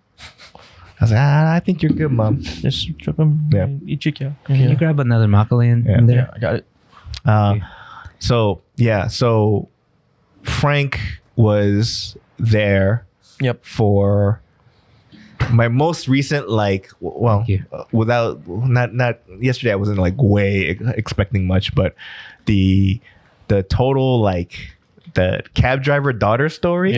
Oh man, that one like kind of affected me for about a week. Were you checking every day for a week? No, that stuff. But I mean, like, even if you met that person that I was with, and we actually went out like a number of times, probably like over 10 times, right? And But that ended, like there was like a moment of distancing and kind of like pulling away, and then me asking, and then being like, yeah, this actually isn't going to work. And it's a shot, right? It takes a lot out of you. It takes the wind out of yourselves. Right. That's the last time you take a date to a Danny Cho show. Maybe that was I was the problem.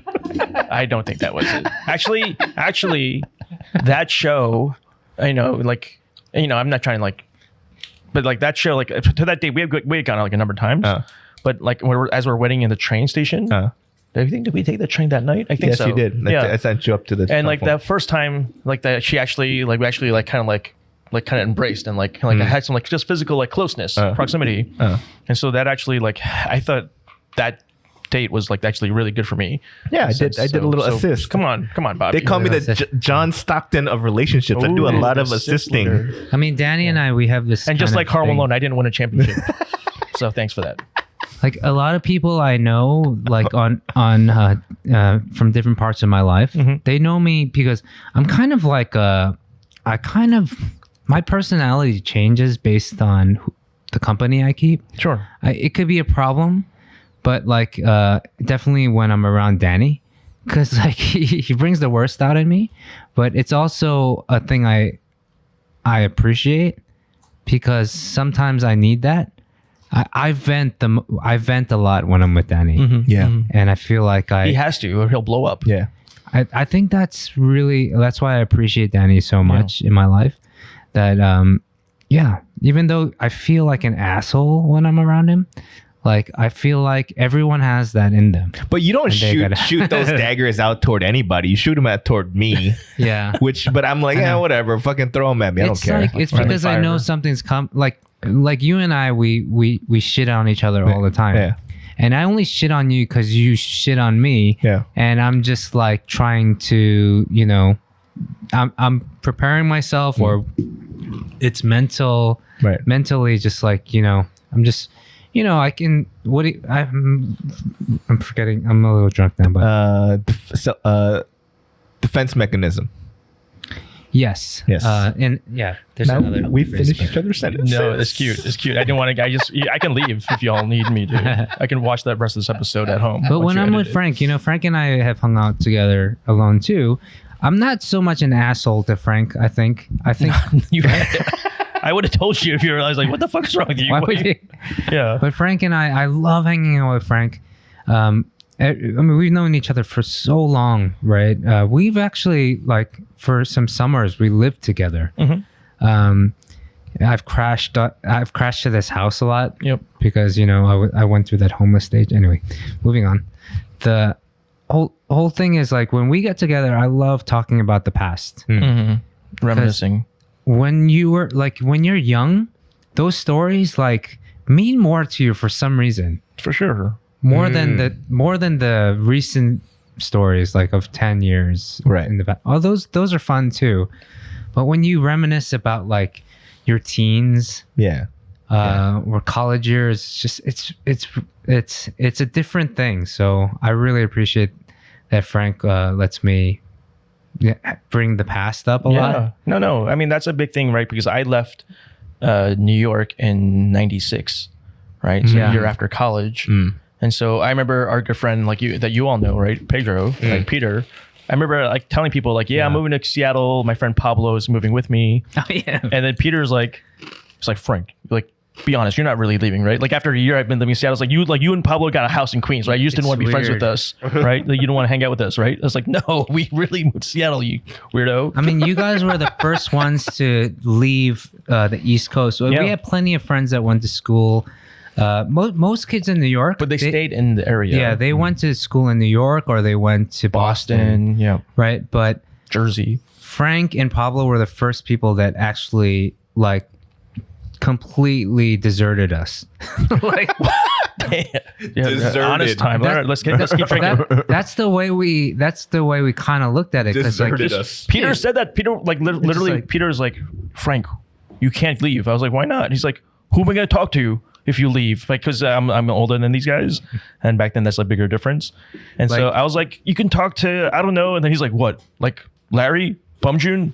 I can't talk to them. And I was like, damn. Well, I felt bad. I felt really bad. We all felt like, because This when is a they group left, chat that's about to happen. they moved to real Seattle, right? soon. Yeah. So Seattle. I remember I went to college. I was in college, freshman in college, when you went to Seattle, right? And you came visit. You're like one of our very 96, first visitors. Right? And so I went out there figuring, you know, I'm in college. I flew out to LA because my mom lived out there.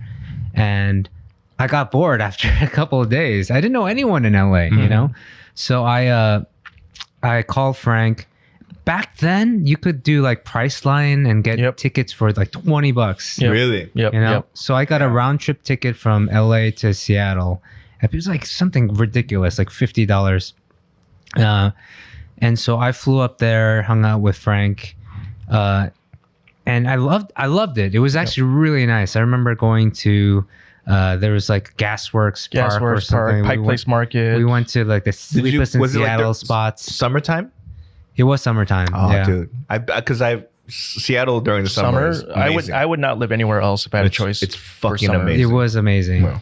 It doesn't get humid. We not too visited REI. I remember that a The rock flagship climbing wall in it. hot. Maybe not now. It's like it's not a cool thing, but back then it was the only store in the world with like a an rock indoor wall. Yeah. climbing wall. But they had like a little room called a rain room, and you can try on Gore-Tex jackets, and you go into the room and you push the button and it rains on you. That's dope. Yeah, But the cool the mic's not on you, by the way. But the coolest thing that came out of that trip was these guys forced me to watch Swingers with Vince Vaughn, Jon Favreau, and at the time it was like, you know, it flopped at the box office, Right. And it became a cult classic, and it was my favorite movie in college. Like I watched it one time and I went back. I remember I showed it to all my friends at Christian college. You know, I rented it from Blockbuster every other night. Like when I had to return it, I just rent it again. Blockbuster, I love it. And I kept watching it and I showed it to. I lost a lot of friends because Christian college are like, They're like, you why watch are this you watching much?" this stuff? Yeah. And so, but my closest friends loved it, right? So, and then that kind of gave me that, like, I knew it was an indie film. These guys made it themselves, and I was like, that was the thing that kind of planted the seed in me a long time ago that I want to do something like this too. And I blame you, Frank, for ruining my life. Basically. Wow. Now your wife is going to be after me. Yo, I just saw kidding. that punchline coming. I should have ducked away As soon early. as you said first indie movie, I was like, here comes a long. And I'm like, I feel really like I just showed you a movie, and you're gonna say, oh no, you're real mad. You're real mad about this. I get it. Anyway, I get it. but no, it is still in my top 10 movies. I would say Swingers probably top 5. It was such an amazing movie. I would watch that after like any like big breakup, and then I live with a buddy of mine, Doug Kawasaki. He's like, yeah, it's a good movie, I guess, but you should watch this other one. I forget what it's called, but like, it's where some guy has like a breakup, and then he basically like catfishes a girl and pretends that he was really into her and sleeps with her, and then like breaks up with her like publicly and humiliates her to get back at women to make himself feel good.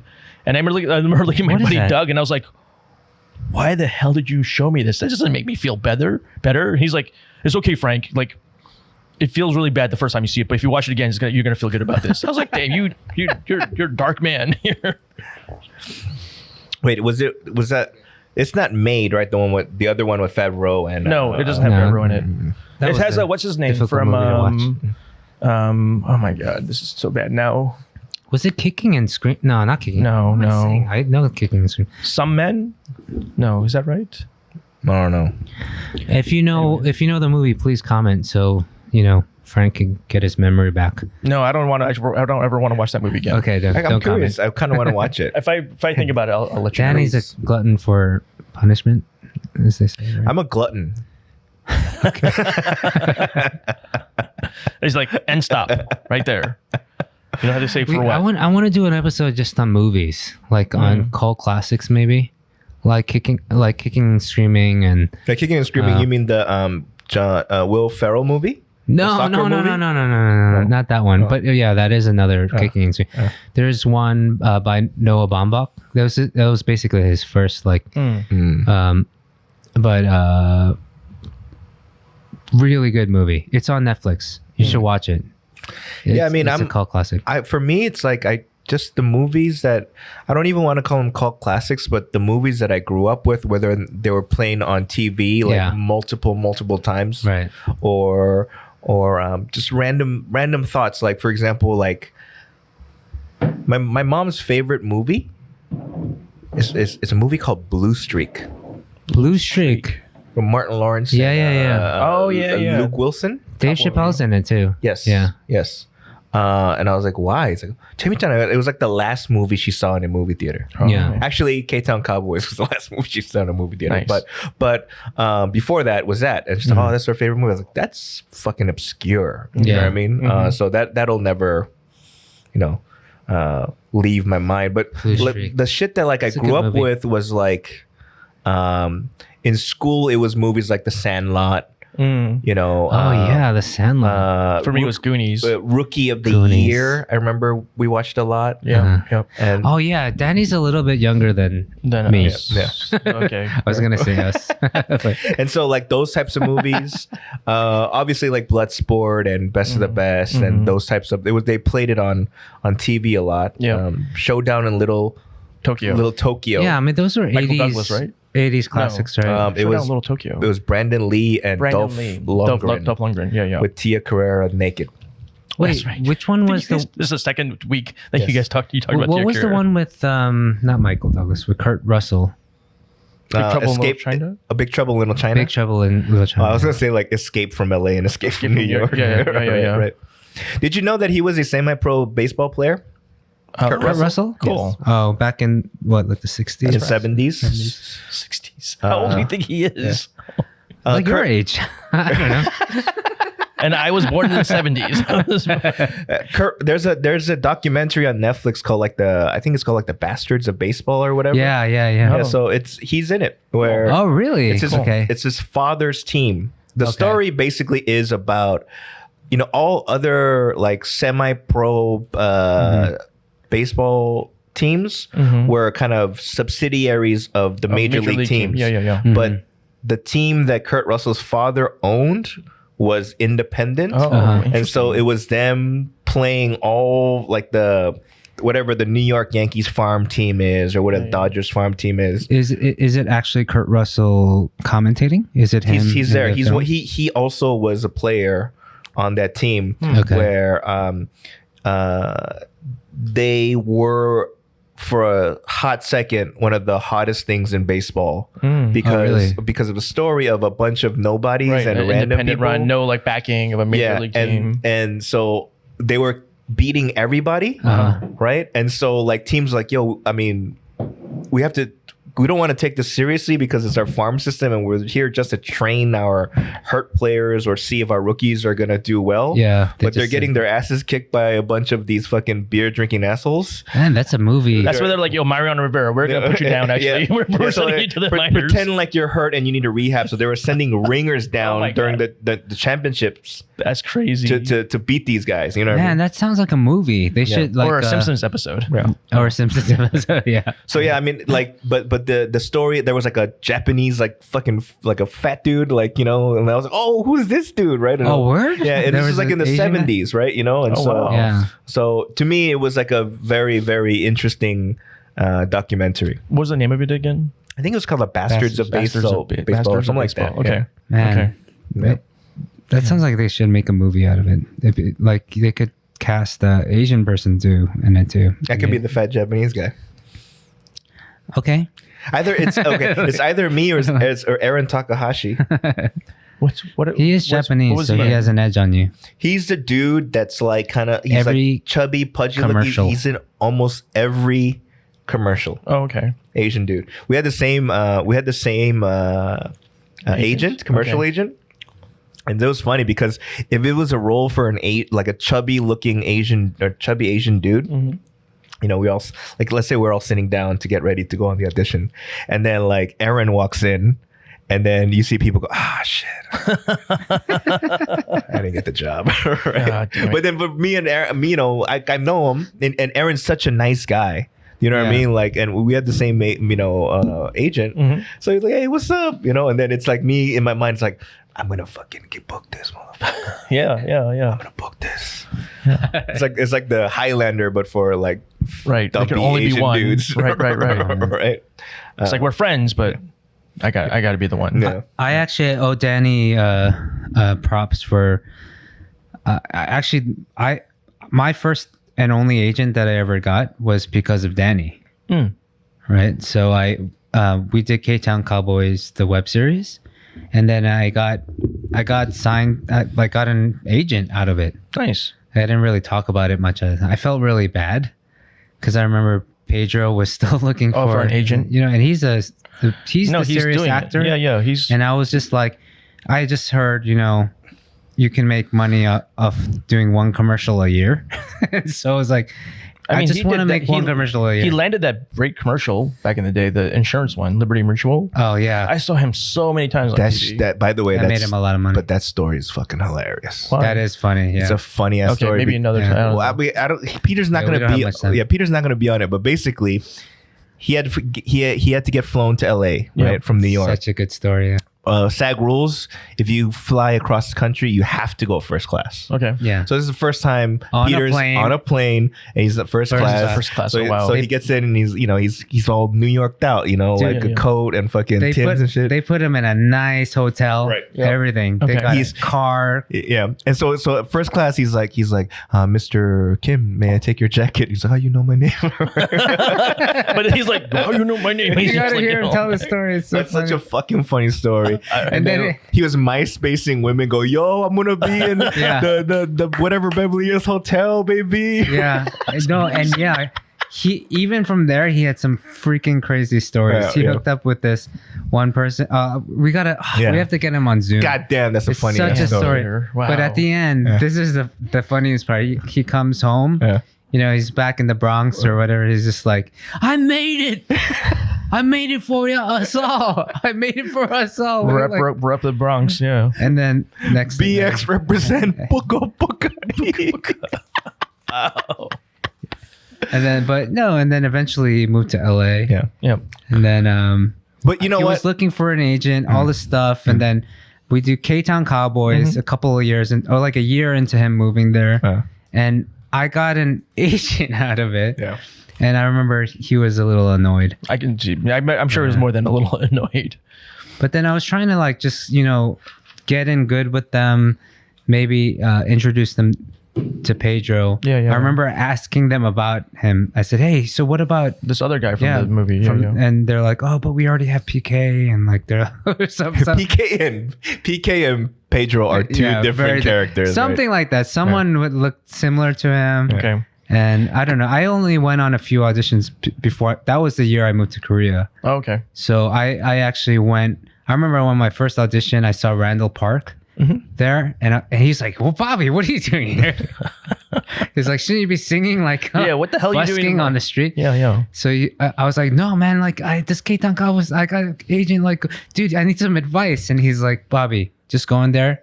You're not going to get the role. It's just like he gave me the same advice on my first commercial audition because he was like, okay, so I talked to Bobby Lee before the audition, and he goes, you should make it memorable. So they'll never forget you, right? And so it was for a Carl's Jr. commercial, right? They give me a styrofoam cup. Yeah, it's like a orange, like cream soda ice cream. Yeah. Right. Yeah. That what it's supposed to be, right? So pretend like it's ice cream. And just lick it. Right. So I'm like, how do I lick this fake ice cream and make it memorable? Right. So I can't think of any way to do that. So me and how my brain works, I give it like imaginary head. I'm playing with imaginary cup balls. Right. Right. I'm like, well, I'm doing crazy shit. Right. And the casting director's like, okay, thank you.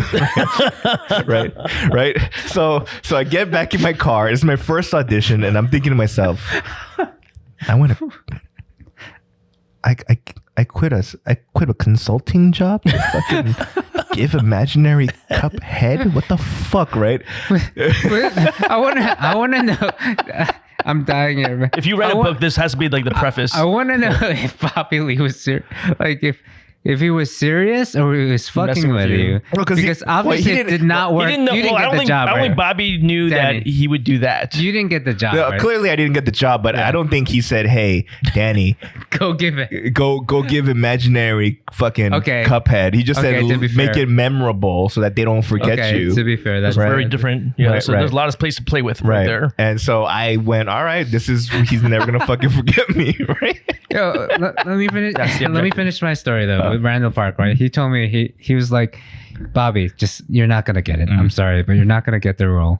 Right? They already know in their mind who they want, and they're waiting for that person to walk in. And if they're decent, they're gonna get it. Right? So you just have to get the lines out. Whatever. Don't overhype yourself up. Whatever. Just don't. Expect to get anything. Right. So I did that, and it kind of worked. I just went in there. My nerves were more settled because he said that, because I believed him. I believed I wasn't going to get it, and I really believed I wasn't going to get it anyway, right? So I went in. So I get a call from my agent, and she's like, "Hey, so you got a call back, and so tomorrow, whatever, you got to go here and here." And I was like, "Oh, okay, thank you." And I hung up. I was like, what the fuck is a callback? I don't know what that is. Yeah. Right. So I think I called Lanny at the time or somebody. Right? Yeah. It was Lanny, I think. So I called Lanny and I was like, dude, I just got this thing called a callback. What's a callback? And he was like, you got a callback on your first audition? I haven't had a callback in 8 months, you motherfucker. I didn't know what it was. It just means if you do well, they tell you to come back and do a second audition. Yep. Yeah. Right? So I think, so long story short, like, I think Randall was right. Oh. But after that, I moved to Korea and then my agent at the time called me, hey, you have another audition. And I was like, oh, I forgot to tell you, I'm in Korea. She's like, God damn it. Yeah. She's like, good luck. Let me know if you ever come back, kind of thing. But do you ever talk to Randall? Like, is that also Randall like trying to like give you your best shot at it by like calming your nerves by telling you that you have I don't know. Shot at it? I haven't seen him since. Okay. To be honest. I've spoken to him because the first audition after I gave like that fucking Cuphead, I called Randall and I said, hey man, like I didn't tell him about what I did, but I said, hey, what do I do? Right? Mm-hmm. And he was like, you're not gonna get it, Mm-hmm. So just like, it's kind of like just do it and forget about it and move on with your life. And if you hear something, great, yeah. But don't go with that. Go with that like low expectation. Yeah. And like I don't want to say I was like super successful with commercials, but I booked about 2 or 3 national commercials a year. Yeah. For like 10 years. Yeah. Based on that kind of attitude. Based on the fact that, you know what, I'm gonna get stuck in traffic, just kind of do this chore, like, all right, whatever, you want this, I'm gonna give you this, and then just go home and not think about it. And then all of a sudden, hey, you got a call back. And I'm like, all right, I do the same shit again, except in front of more people. Right. They were like, okay, see, like, and then boom, we booked it.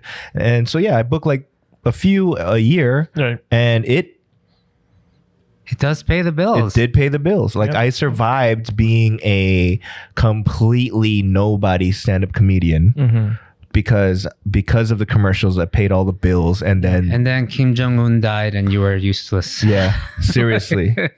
How many times did you play Kim Jong-un? I played some sort of North Korean maybe like 5 times in various mediums, like the YouTube stuff. One time, the movie The Dictator, with Sacha Baron Cohen. Yeah, with Randall. Oh no, that's The Dictator. That's different. That's from So if for press, like to like a random parody press release, it was after the movie was shot. The Dictator wanted to release like leaked quote unquote footage of the dictator and other fucking asshole world leaders like having a wild ass party, right? So like me as Kim Jong-un at the time, I'm handcuffed to a bed with like Swedish hookers all over me. Like there's like Muammar Gaddafi looking like dude over here, and so it was like leaked footage to show to the paparazzi, so the paparazzi can write one of those like whatever. So I had to do that. I had to play a North Korean for a Yahoo web series that Ed Helms directed. Oh, interesting. I played Ed Helms from The Office. And The Hangover, and then I did another one where I play him in a video game trailer called Homefront. It's kind of like Call of Duty, but the story is North Korea takes over the world, and a band of guerrilla fighters in the U.S. Are fighting off the oppression. And the trailer, I play Kim Jong Un. But here's the funny thing about that story is, holy shit, we went for a while. But the funny thing about that story is, so I started at 20 minutes late too. It's the longest podcast we've ever done. So the funny thing about that story was the game company shot the trailer, and they were about to release the trailer before they released the game, and that's exactly when Kim Jong-il died. Oh, right? Really? And nobody saw the face of the son until Kim Jong-il died. And then they saw the dude's face and they're like, oh shit, we need to recast. Because in the story was Kim Jong-il dies. Before he died, they already planned that out. But then the guy who they hired or cast to play the son was this random looking, like he looked like a K-Town nightclub waiter. You know what I mean? Like a skinny, normal Korean looking dude, right? Right. And they're like, they were about to release it, and then the fucking Kim Jong-un's face comes out, and they're like, we need to redo this. Yeah. So they call everybody, the bunch of fat Asian people, right? And so I remember going to this audition, and there's people like just sitting down waiting with sides, and then I walk in my, because I did it on YouTube and a bunch of shit, right? I walked in and they looked at me same way Aaron Takahashi does when he walks in, right? Fuck, we lost larger. Two people actually got up and left. They didn't even audition. They're like, this is not worth it. I'm done. There's the professionals here. Right. We've done this already. So I got I walked into the thing, and they were like, wow. So I was I got the gig, and it was like, like you get paid like $2,000 to just be his face. Yeah. I remember I didn't actually book anything ever because I think I figured it out. Like I actually didn't know the game, right? So I gave them my real age. I think at the time I was maybe 32 when I went to Korea, or 33. And so, but I looked like I was 20 in my 20s, right? So I remember going for a couple of auditions, or one at least, where I had to play a father. But I looked like really young at the time. Did you have headshots? Yeah. But your headshots make you look young. They have to look at your picture. But I don't know. I kept going on these auditions, but my age I never lied on, or I never. I don't know. I don't think I had anything that said I can play roles down to like. Dude, last week we were talking about that Cobra Kai guy. He's my age, but he's playing a high school kid. Right. Like there's got to be this. There's got to be a way for certain people or like can be cast as this age. Yeah, right. That exists, right? My parents gonna shit in my mouth. No, but or maybe I just didn't get it. I didn't have the talent. I didn't have the Yeah, that's probably it. No, because I didn't watch Breaking Bad, but I got in a callback for Breaking Bad for a role. Oh, nice. Okay. Right? But I didn't watch the show, so I don't know. But basically, it was for like a Asian triad boss, right? So at the callback, it's me, the dude that plays the consulate general in Rush Hour. Oh, yeah. Oh, yeah. And it wasn't Long Dok Dong. Was it? Gary Watanabe. It was Long Dok Dong. Okay. He's still around? Right. It was him. He lives in Silver Lake. Yeah. Yeah, he's like a... And I was like, wait, how old is this character that I'm fighting against the Chinese consulate general and Long Dok Dong, right? They're like their 50s, 60s. Yeah. And it was me. And I was like, oh. But now that it's us three, I'm like, I still want to get the role. Right? But fortunately I didn't, so I didn't watch the show. I remember I only wanted to go out for commercial auditions out of respect for my real actor friends, because so I got an audition for a pilot for a TV show. This was my last audition probably before I moved. Yeah. And that one's a big one. I called my agent. I said, "Hey, I only want to do commercials." And no one ever calls back and says so that stuff. pissed at me. Right. She was like, "What do you mean?" She's like, "Don't you want to be a serious actor?" And I was like, "No, like, I'm not a serious actor." I had to explain to her and all this time. And she's like, "This is what? Like, you have to do it." And then I got myself out of it. I was like, "No, I actually only want to do commercials." I remember the role went to like Leo Nam or something like that. Westworld? Yeah. Yeah. I was like, I'm not going to compete again. There's no way I'm going to keep him. Yeah. He's a fantastic actor. So yeah, but still, just to be like, I had an audition for Westworld. I don't think it was Westworld. That Westworld came out when it. Yeah. What other TV show has he been on? I mean, pilots, they shoot pilots right. and They then never actually see light of day. a lot of them eat shit. Yeah, so yeah. That's Anyway. right.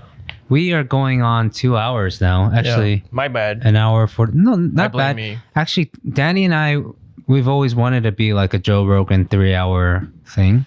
yeah. But it's, You're our Neil deGrasse Tyson. But really, it all dope. depends I'll on take how long, our audience, which isn't.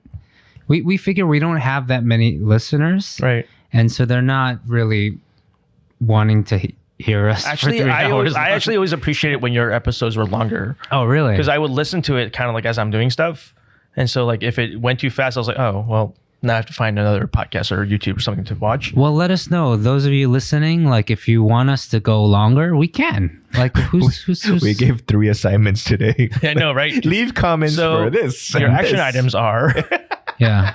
Actually, we've never asked like if people want us to hear us longer. right. Like we could go for 3 hours talking about, but we found that it like most people get burnt out after an hour, because Danny, we produce a lot of shows. Yeah. And then a lot of people get burnt out after about an hour, or it gets kind of like draggy. Yeah. It doesn't feel like there's actually the content isn't really like, Because most people have an agenda, and then Yeah. they kind of get past it, and they don't. is it now for my agenda? Can I? Yeah. So they have like bullet points, and they pass all their bullet points, and Yeah. like, what now? They just automatically usually just end the show. But Danny and I, we do have bullet points. Barely. Yeah. Yeah. So, but today, like it was nice, kind of just letting it flow. I guess it was kind of all over the place, but our bit. show is.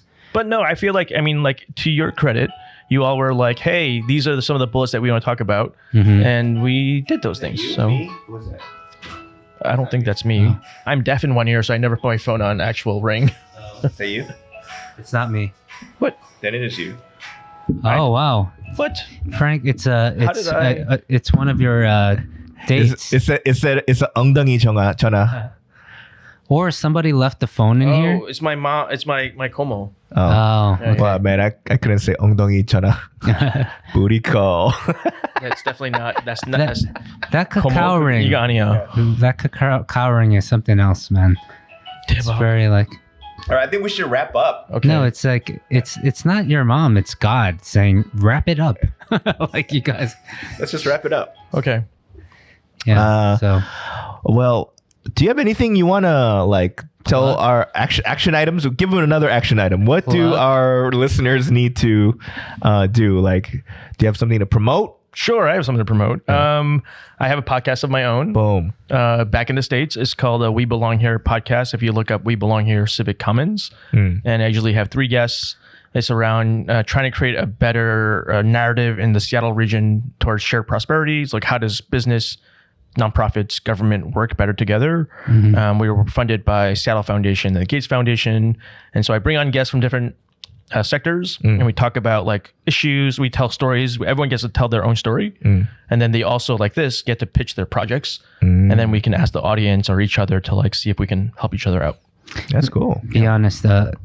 Do we have a better podcast than yours? I think the goals are very different. I'm just kidding. So yeah, I don't think we should. Second question: can we be guests or? I actually thought about doing a podcast in Korea, and of course, but we're not from Seattle. Right. Yeah. No, you can't We be don't on fit the my. You can't be criteria. on that podcast. That just makes no sense. The listeners will be like, "What the Hey heck is guys, this I've been episode?" to Redmond for 3 months. All right, you can talk about your Redmond experience. You can talk about your REI experience. Oh yeah. Yeah, we'll just like take the bare minimum of Seattle Northwest experience. I worked on the AT&T Singular merger. Oh, but singular, and that's not. Was that Seattle? AT&T was there. Okay. Oh, okay. Nobody cares. T-Mobile is the big one in Seattle. Can you hear me now? Good. Okay. Well, I can't hear you now. So, where can they find your podcast? On all the sites, Spotify, any place you can find a podcast, Stitcher, etc. Yeah. All right. Cool. Well, thanks for having me, everyone. We should have you back too, because not a lot of people want to be on our show. So It's not that. You know what it is? What is it? It's because we don't schedule properly, and then You asked me the night before. that's what it, and then that's what we did. And then we're so not organized to treat this like it's a real show. Yeah. And then we fucking guinea pig this show so that you can be like, let's do it in Korean. Let's do it in this Right. thing. You try a lot And of I'm it. like, and I want to be like, all right, dude, We're past that though. fuck using the guinea pig situation. We're already, sick and tired of it as it is. No, I mean we're past it. Yeah. We don't have to. Yeah. We've done everything, and then we're good. You've We know experimented we in a want. lot of different formats and Yeah. things So now I want to be like, look, let's try to call in, on a schedule. like bring guests, Zoom, and all that. Yeah.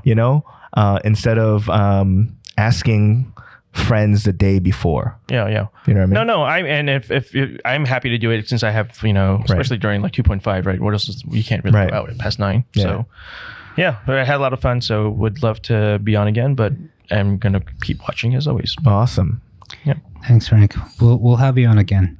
Cool. Let us know and give us an update on all the dating and all Sure. that stuff. All right, guys. We'll see you again, probably in 6 months or so. We'll see, depending how we feel next week. So, thanks, guys. Bye. Peace. Bye-bye.